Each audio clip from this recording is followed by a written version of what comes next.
Selamat pagi siswa. Selamat pagi, Pak. Ya, sekarang kita akan membahas tentang gerak lurus yang seperti saudara pernah pelajari sewaktu SMP, ada yang disebut GLB dan GLBB, tetapi yang sekarang kita coba lupakan semua rumus-rumus yang ada. Kita coba belajar lagi dari nol dengan harapan kalian tidak lagi hafal dengan rumus tetapi paham. Kita mulai start dari yang disebut posisi itu apa sih? Ternyata posisi itu besaran dalam fisika yang bermakna tertentu. Oke, saya andaikan ini adalah ruang kelas dilihat dari atas, kemudian ada saya ada di sini, saya di depan pojok, kemudian saya mendefinisikan adanya siswa putri misalnya, siswa putri. Menurut saya nih, putri itu berjarak 3 meter dari saya. 3 meter. Tetapi yang namanya 3 meter itu kan macam-macam. Di sini juga 3 meter, 3 meter, 3 meter, 3 meter, 3 meter, 3 meter, 3 meter. Tetapi ternyata yang disebut putri itu hanya satu yang berjarak 3 meter tetapi membentuk sudut 45 derajat terhadap saya. Nah, maksudnya 45 derajat itu kalau saya menghadap ke arah sana, misalnya saya menghadap ke arah sana, matanya menghadap ke sana. Nah, posisi putri adalah membentuk 45 derajat. Jadi pernyataan sudut ini bisa dikatakan sebagai pernyataan arah. Jadi posisi itu seolah-olah adalah pernyataan besaran vektor yang menyatakan letak suatu benda atau orang. Saya ulangi, namanya posisi adalah besaran vektor yang menyatakan letak suatu benda atau orang atau apapun. Letak. Dan itu besaran vektor. Buktinya apa? Ada arah yang ditunjukkan. Karena kalau cuma 3 meter saja, ternyata bisa jadi di sini 3 meter, 3 meter, 3 meter, 3 meter, 3 meter, 3 meter. Tetapi yang disebut putri itu hanya satu yang membentuk sudut 45 derajat terhadap arah depan saya. Nah, mudah tahu fisika tuh? Start dari namanya posisi. Lanjut. Kita ulangi lagi tadi, apa yang terjadi jika putri melakukan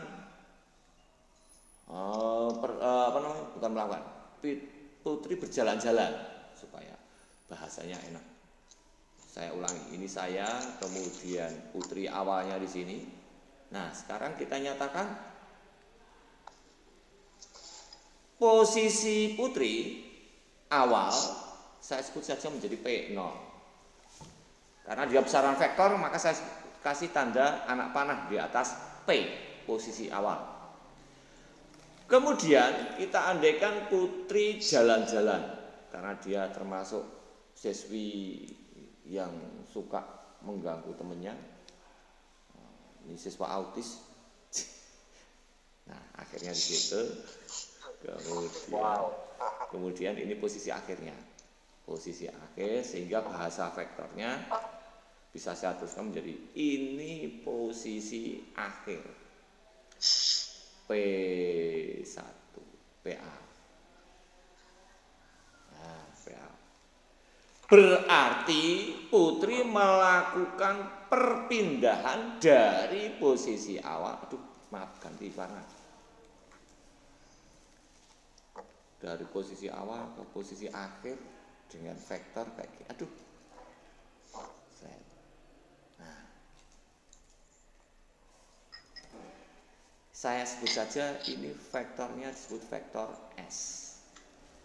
Inilah yang disebut perpindahan. Simbolnya S vektor. Sementara kalau jarak S tanpa tanda vektor. Kalau terjemahnya bahasa Inggris, kalau kamu belajar membaca buku yang bahasa Inggris, misalnya yang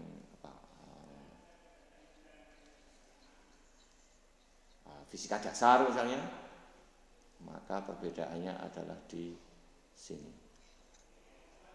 displacement kalau perpindahan, sementara jarak itu adalah distance. Oke, kita lihat bahasa vektornya. P0 kemudian ada S, hasilnya adalah PA. Oh, berarti bahasa vektornya bisa dituliskan menjadi P0 ditambah dengan vektor S, jadilah sama dengan P akhir. Ini penjumlahan bahasa vektor penjumlahan. P0 tambah vektor S sama dengan PA. Ini bahasa vektornya. Kemudian kalau P0 saya pindah ke kanan menjadi S sama dengan PA vektor minus P0. Oh, jadi yang namanya perpindahan itu adalah perubahan posisi awal ke posisi akhir, atau bisa juga dituliskan sama dengan delta posisi. Tadi bersih Bu enggak? Ini yang ada di situ Bu. Kalau ada jadi di meja bersih. Apa sih ketinggalan? Buku. Waduh, enggak ada yang kelihatan. Delta. Delta itu menyatakan perubahan atau bisa jadi interval. Oh, jadi yang namanya perpindahan adalah perubahan posisi awal di sini sampai di posisi akhir. Nah, otomatis ada besaran jarak, panjang dan besaran arahnya, sehingga ini adalah vektor perpindahan. Tapi beda dengan panjang lintasan yang ditempuh yang berwarna hijau ini yang kemudian disebut sebagai jarak. Jadi yang berwarna hijau ini adalah jarak. Jadi kalau gitu jarak itu apa? Pak, jarak adalah panjang lintasan yang ditempuh dari posisi awal ke posisi akhir. Nah, mudah sekali kan? Bedanya udah jelas. Ya, namanya perpindahan adalah posisi awal, perubahan posisi awal ke posisi akhir. Pokoknya dia awalnya di mana, akhirnya di mana. Itu bahasanya bisa bahasa pokoknya. Tapi kalau yang namanya jarak adalah panjang lintasan yang ditempuh. Jadi Putri tadi jalan kemana-mana itu dihitung langkahnya. Maaf, bukan dihitung kalau langkah, dibilang. Beda sekali, dihitung itu misalnya panjang kali lebar, lah itu namanya dihitung. Tapi kalau melangkah itu bukan dihitung tapi dibilang. Membilang langkah 1, 2, 3 dan seterusnya. Sehingga langkahnya pasti. Angkanya angka pasti. Bilangan eksak. Sampai di sini masih mudah. Ada pertanyaan? Tahu bedanya perpindahan sama jarak? Siap tahu, Pak. Oke. Perpindahan adalah perubahan posisi awal dengan posisi akhir. Sampai akhir. Oke. Jarak adalah Panjang lintasan yang berhasil dari awal sampai posisi akhir. Oke, saya kira mudah sekali. Kita lanjutkan. Yang disebut kecepatan. Kecepatan V vektor, sementara kelajuan V tanpa tanda vektor. V tanpa tanda vektor. Velocity.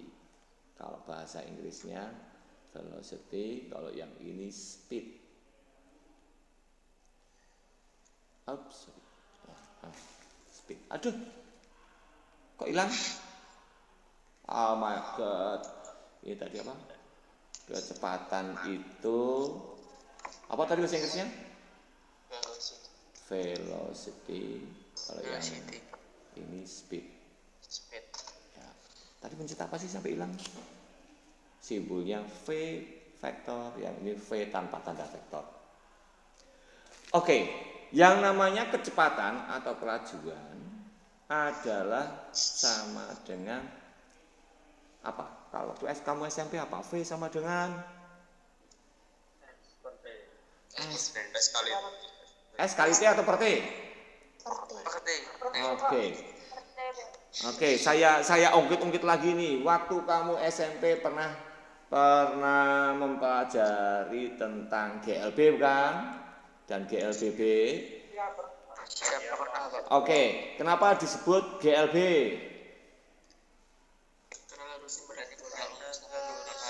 Gerak lurus beraturan itu maksudnya apa? Kenapa bisa kecepatannya tetap? Tidak ada percepatan atau percepatannya 0. Nah, kalau kecepatannya tetap, maka persamaannya hanya satu. S sama dengan V kali T.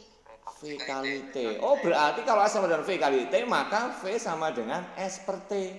Oh, berarti kamu menyebutkan kayak gini, ini ternyata hanya berlaku jika dia adalah GLB. Hati-hati. Maka dari itu sekarang kita coba merubah mindset kita. Kalau gitu yang namanya kecepatan itu apa? Kecepatan adalah perubahan posisi, perpindahan setiap interval waktu tertentu. Nah, saya coba terjemahkan dalam ini masih persamaan matematis kemudian diterjemahkan dalam bahasa Indonesia. Yang namanya delta ini bisa diartikan perubahan. Yang namanya per itu bisa terjemahkan menjadi setiap. Yang namanya delta T ini bisa diterjemahkan menjadi setiap interval waktu tertentu. Misalnya setiap detik, setiap 0,01 sekon, setiap 0,1 sekon misalnya. Setiap 1 jam. Nah, yang harus diplototi lagi adalah ini. Kecepatan hubungannya dengan perpindahan. Ini dengan perpindahan. Sementara nanti kalau kita membahas tentang kelajuan hubungannya dengan jarak. Sehingga V kemudian kalau dipotong gitu perbedaannya kalau kecepatan kelajuan sama dengan delta S per delta T tanpa tanda vektor artinya urusannya dengan jarak kalau kelajuan. Nah, kalau kecepatan tadi dengan apa? Apa ini tadi? Perubahan perpindahan setiap interval waktu tertentu. Kira-kira bisa diterima guys? Siap, bisa Pak.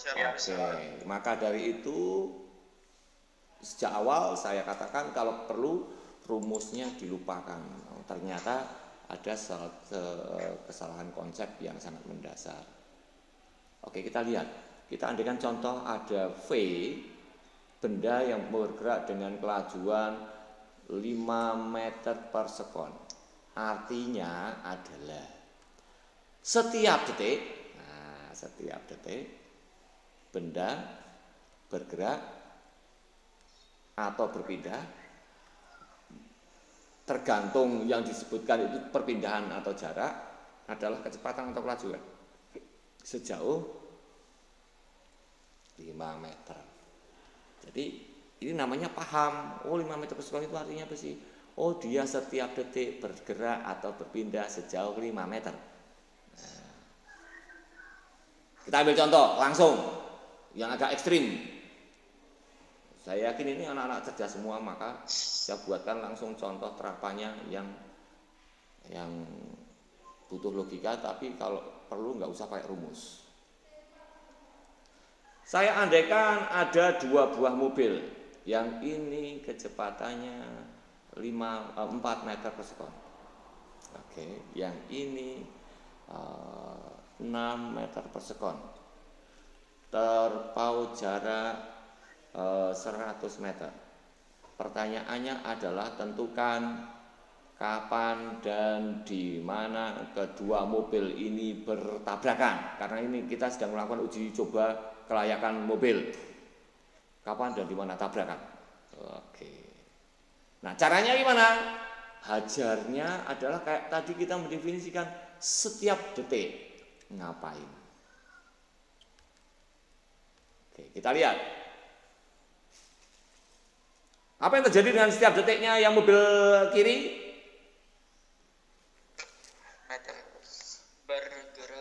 Bergerak 4 meter. Mobil 2 bergerak sejauh 6 meter. 6 meter. Kalau gitu setiap detik berkurang 10 meter. Kalau gitu keduanya akan bertabrakan setelah waktu 10 setelah 10 detik mobil satu berjalan berapa meter? 40. Setelah pada saat itu yang mobil 2 bergerak sejauh 60. adakah rumus yang kalian pakai? Siap, tidak. Oke, lanjut saya buatkan lagi. Sekarang saya tidak akan memberikan clue, kamu harus bisa. Sekarang saya buatkan ini ada mobil polisi. Yang sedang mengejar pencuri. Wes. Pencurinya kecepatannya 20 meter per detik. Wah, keren.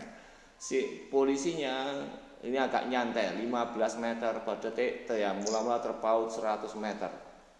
Berapa lamakah polisi mampu menangkap si pencuri? Wes.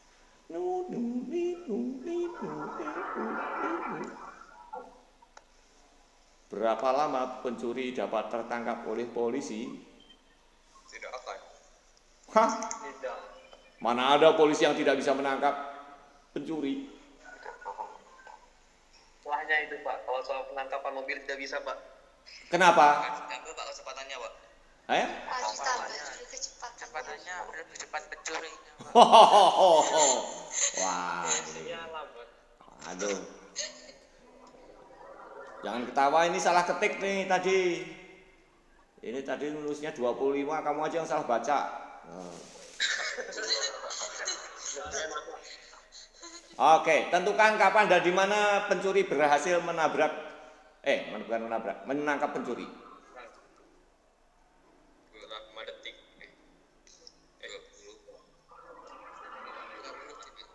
400 meter setelahnya. Berapa detik dulu? 20. 20. Dari mana ketemu 20? 5 detik. Hah? Isi kecepatan 5.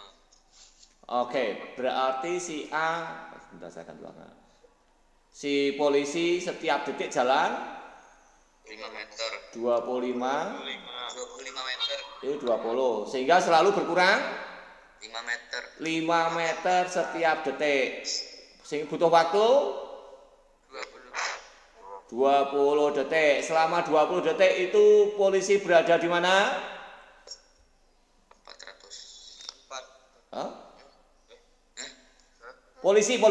Oh, polisinya 500. 500 meter. Pencurinya berapa meter? 400 meter.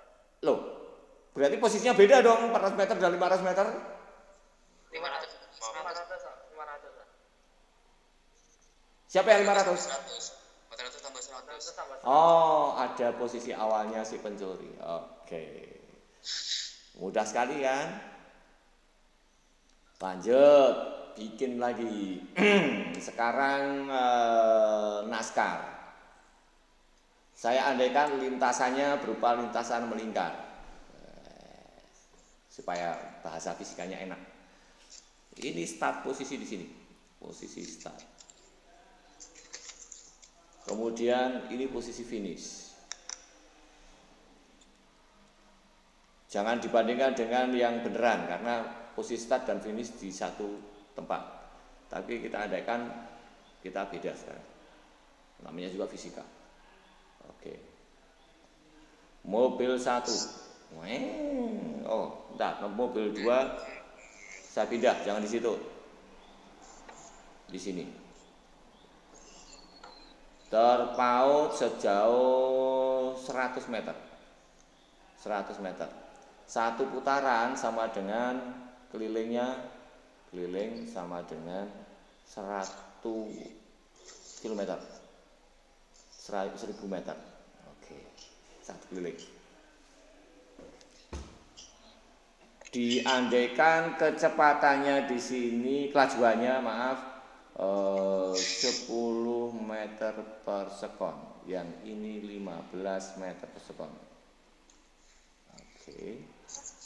Pertanyaannya adalah kapan dan di mana si mobil 2 mampu menyusul mobil 1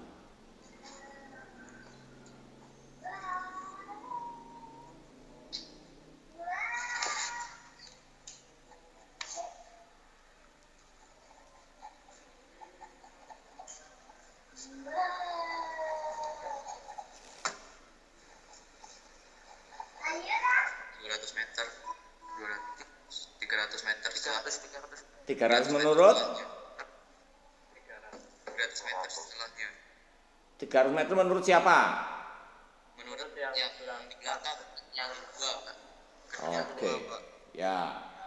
Saya hapus lagi pertanyaannya, saya agak aduh hapus. Kehapus nih yang luarnya.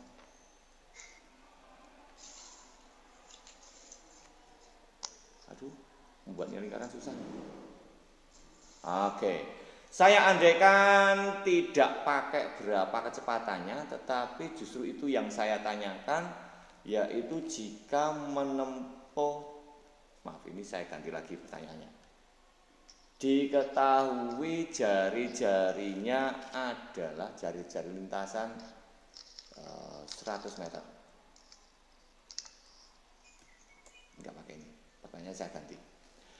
Ternyata mobil NASCAR menempuh dari start ke finish itu butuh waktu 10 detik. Pertanyaan yang pertama, tentukanlah perpindahan dari start ke finish. Itu 150, 300, 200. Ayo. Perpindahan lo. Perpindahannya 200 meter karena tergantung pada posisi awal sampai akhir. Awal dan akhir saja. Lanjut nomor 2, berapakah jarak yang ditempuh? Keliling lingkaran speedy. Setengah 314 628. Oke. Pertanyaan berikutnya 3, berapakah kecepatan yang ditempuh oleh mobil NASCAR?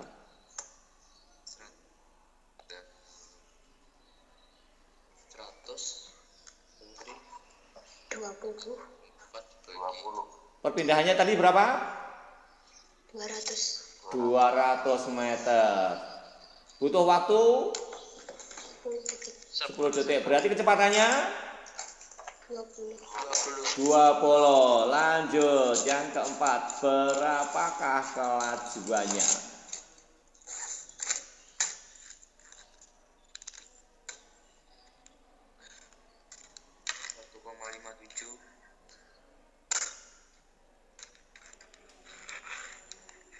62,8.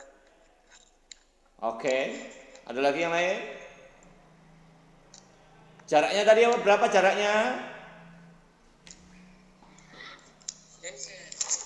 Jaraknya tadi berapa? 314. Ya, oke, lanjut. Lanjut lagi. Sekarang kalau diperhatikan speedometer kamu itu satuannya biasanya adalah kilometer per jam. Maka dari itu kita sekarang menyesuaikan. Ada 2 buah mobil lagi. Nah, kecepatannya yang belakang itu pakai km per jam. Satuannya yaitu 72 km per jam. Sementara mobil sedan itu kecepatannya 15 meter per sekon. Jarak pisahnya setengah kilometer. Pertanyaannya masih sama. Kapan dan di mana mobil satu mampu mengejar mobil 2?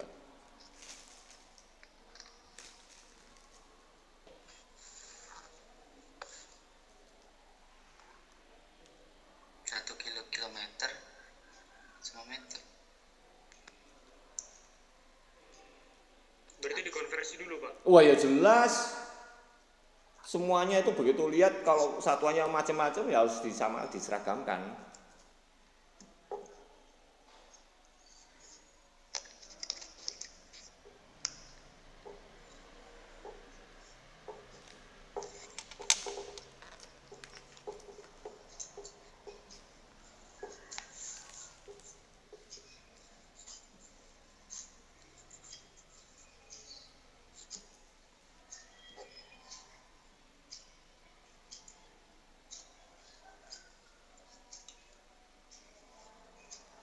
Halo,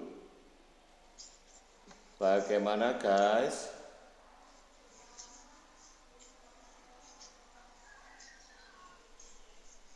Satu jam 7200. Dikejarnya 100 meter, Pak, ya, Pak. Baru dia tangkap. 100 meter? Dari mana ketemu 100 meter? Ya, karena dikonversi, Pak. Nanti dia ketemunya 20 meter per second. Oke, kita hitung dulu. Kilometer per jam ini dikonversi menjadi 20 meter. 72 kali 1000 meter, karena kilometer jadikan meter 1000, ya kan? Kemudian 1 jam jadi berapa detik? 3600. 3600 detik. Jadilah coret-coret 20 meter per detik. Nah, lanjut. Apa yang terjadi kemudian? Kilometernya diubah menjadi Meter. jadilah 500. 500 meter. Oke. Setiap detik berkurang berapa jaraknya? 5 meter. Berarti butuh waktu berapa? 1 menit. Detik. 1 menit. Aja. 1 menit 40 detik. 100 detik. Ya kan? Iya, Pak. Selama 100 detik itu mobil satu berjarak berapa? 1500 meter. Loh. Mobil satu Meter. 2 kilometer. 2 kilometer. Mobil 2 1,5 kilo. Setengah. Oke, adakah yang masih kesulitan? Kalau tidak, saya buatkan lagi. Terakhir tentang kecepatan dan kelajuan. Sekarang saya andaikan ini adalah lorong jebakan. Kemudian ada dinding. Di sini bisa merapat, 2 buah dinding yang bisa saling merapat. Di ujungnya ada besi tajam sebagai pembunuhnya, pembantaian. Kemudian di antaranya terdapat anjing. Kalau dilihat dari atas, ini dilihat dari atas, dia selalu lari dengan kecepatan, dengan kelajuan konstan, bukan kecepatan, dengan kelajuan konstan. V-nya misalnya saja 10 meter per detik, kencang. Sementara dinding kiri melaju 2 meter per sekon, dinding kanan 3 meter per sekon, terpaut sejauh 100 meter. Nah, permasalahannya pada saat dinding merapat, si anjing ini selalu jalan semakin rapat, semakin rapat, semakin rapat, semakin rapat, semakin rapat, akhirnya mati. Kasihan Pak. Kasihan Pak. Loh, ini bahas fisikanya, nggak bahas tentang peri kehewanannya. Nah, pertanyaannya adalah berapakah jarak yang ditempuh anjing sebelum dia mati? Wes. Karena semakin lama semakin lari, semakin dekat, balik lagi, semakin dekat lagi, makin dekat, makin dekat, makin dekat, kencet mati.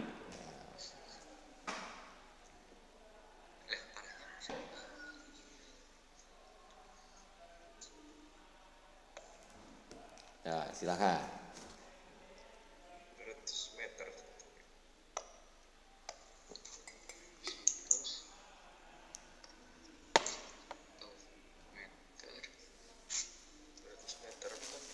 Hah?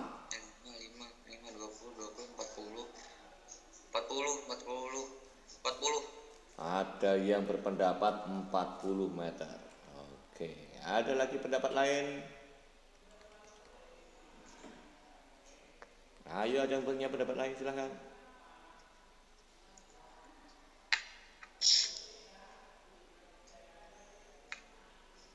Silakan yang punya pendapat berbeda.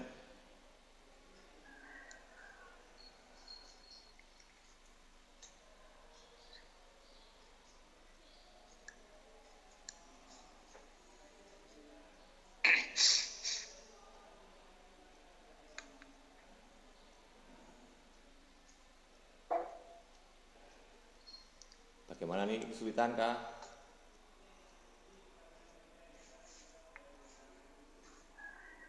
Tadi kayaknya udah ada yang punya pendapat bener nih. Yang pertama tadi siapa? 200 meter Pak. Oke, 200 meter. Dari mana ketemu 200 meter?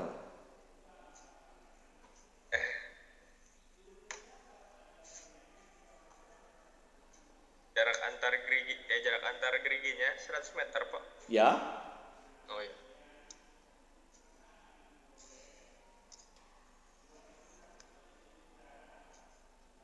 Daripada anjing itu nggak sih? Ya si anjingnya terus berlari Pak sampai dia ketutup. Ya. Jadi ya sesuai dengan ini.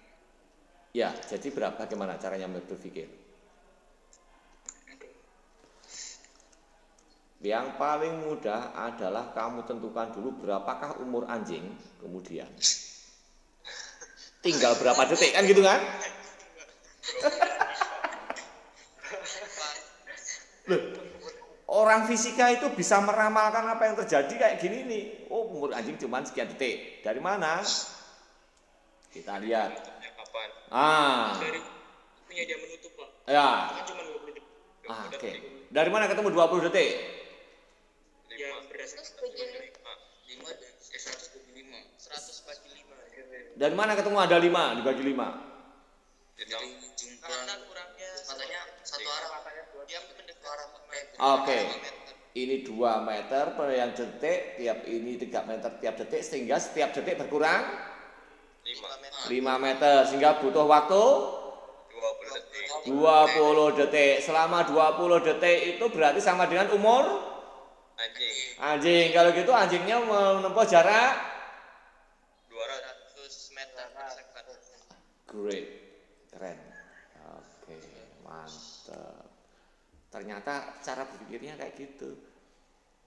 Jadi rumus yang kalian pakai apa nih?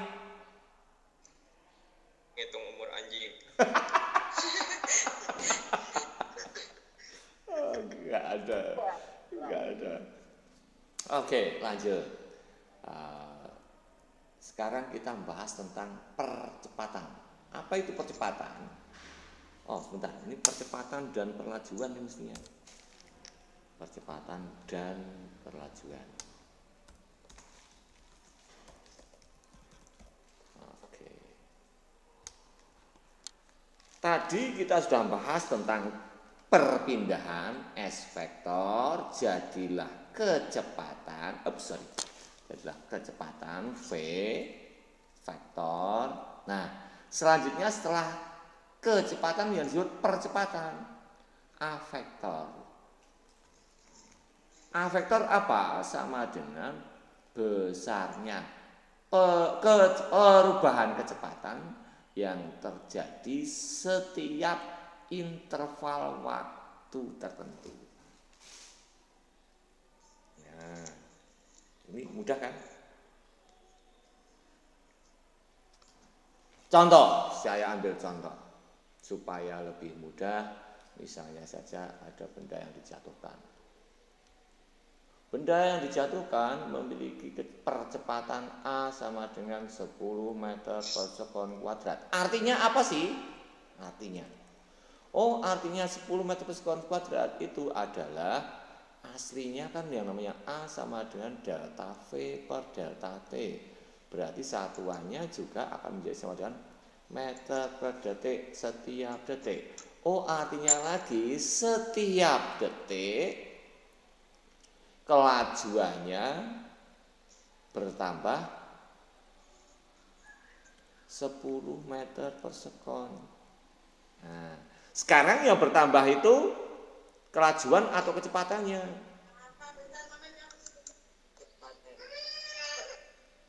Nah, ini yang harus kita garis bawahi. Jadi aslinya tulisannya yang benar itu adalah 10 meter per sekon. Karena setiap detik bertambah kecepatannya 10 meter per sekon. Ini tulisan aslinya. Oke. Nah, kita ambil contoh lagi yang lebih ekstrim. Saya andaikan ada tabel, bikin tabel. Waktu, kemudian ini V-nya. Apa yang terjadi jika, maaf, ini ada sesuatu yang bisa kita garis bawahi lagi. Kalau kecepatannya selalu bertambah atau kelajuannya bertambah terus, maka otomatis V-nya selalu berubah setiap saat. Ya kan? Kalau V-nya selalu berubah setiap saat, maka kita bisa mendapati adanya besaran baru yang disebut V sesaat. Atau biasanya disebut V pada saat T tertentu. Apa yang terjadi kalau V-nya saat awal? Saat awal berarti disebut V0. Kecepatan atau kelajuan awal. Awal karena T-nya sama dengan 0. Atau juga V saat T sama dengan 0. Nah,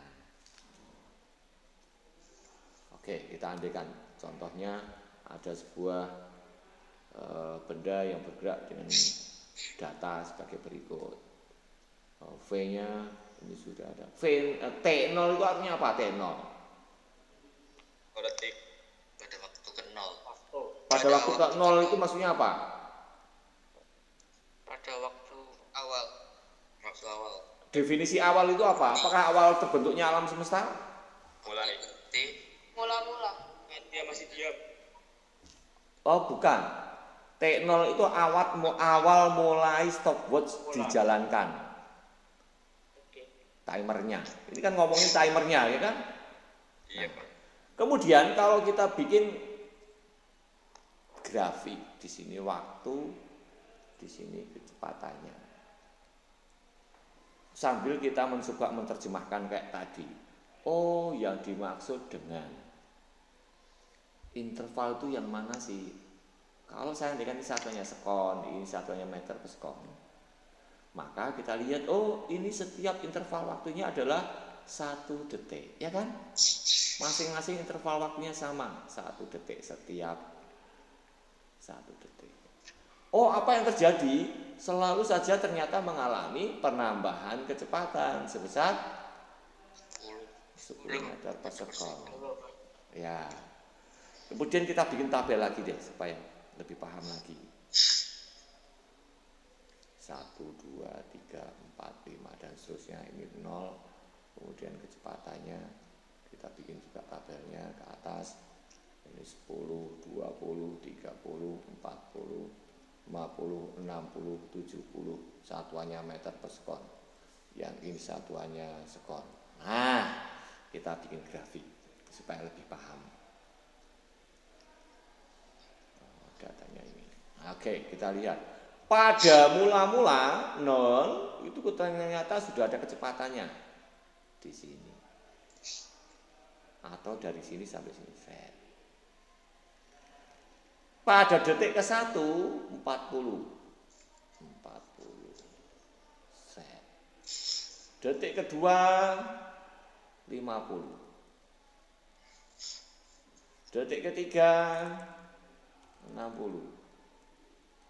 Detik keempat 70 dan seterusnya.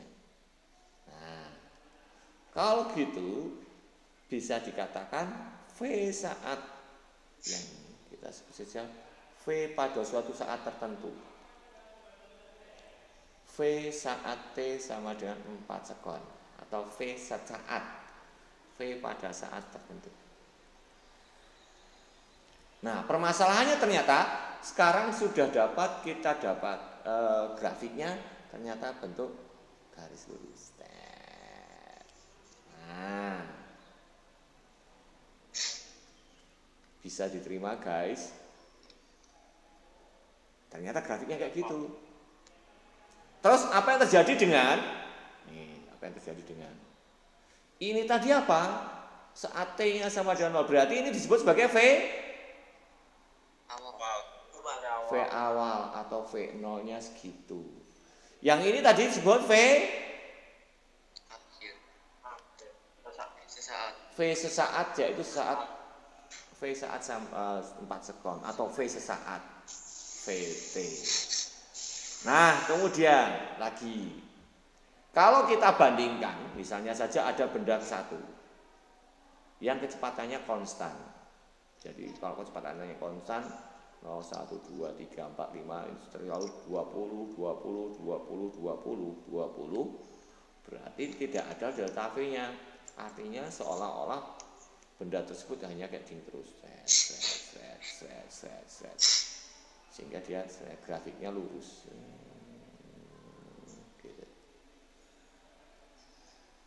Nah, kalau grafiknya garis lurus untuk yang objek yang di sini, maka bagaimana mencari S-nya secara tidak langsung? S-nya sama dengan, kalau V-nya konstan ini kan berarti kan V kali T. V kalikan T itu bagaimana? Naik dari sini sampai sini. Saya ganti warna yang lain.